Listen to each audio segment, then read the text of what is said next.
Sí, gràcies. Nosaltres presentem aquesta proposta davant de l'alarmant creixement de la pobresa energètica, que com sabem és la dificultat que tenen moltes famílies per pagar les factures de subministraments de l'electricitat, gas i aigua.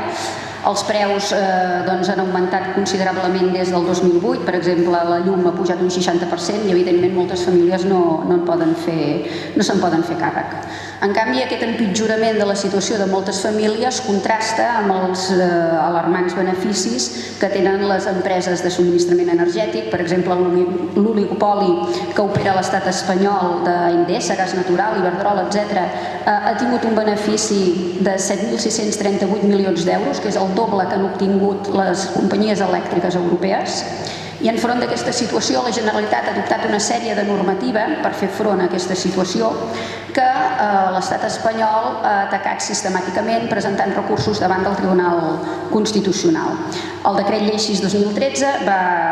va presentar-se un recurs d'inconstitucionalitat i el Tribunal el va declarar suspès, i per salvar aquesta situació la Generalitat va aprovar una altra llei per la qual derogava aquest decret, i amb això feia que el Tribunal Constitucional no entrés a posicionar-se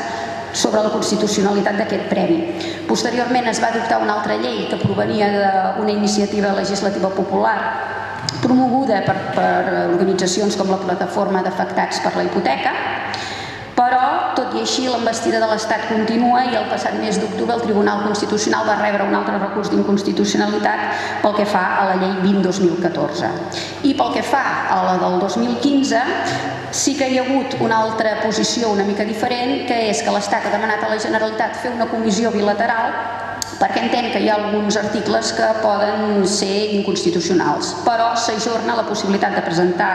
recurs d'avui, del 6 de novembre, fins al 5 de maig, de manera que ara aquesta llei sí que és vigent. Per tant, tenint en compte que durant aquests mesos la llei del 2015 és vigent, que ens aproximem a unes dates en què la pobresa energètica pot tenir pitjors conseqüències, és quan demanem al ple de l'Ajuntament que adopti aquests acords. Primer, rebutjar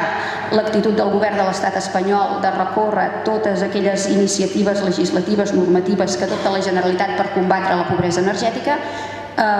instar al govern de la Generalitat que continuï impulsant polítiques de suport per lluitar-hi i, sobretot, i pel que ens afecta en concret a l'Ajuntament, donar compliment a aquest article 6.3 de la llei 24/2015, que, com dèiem, és vigent,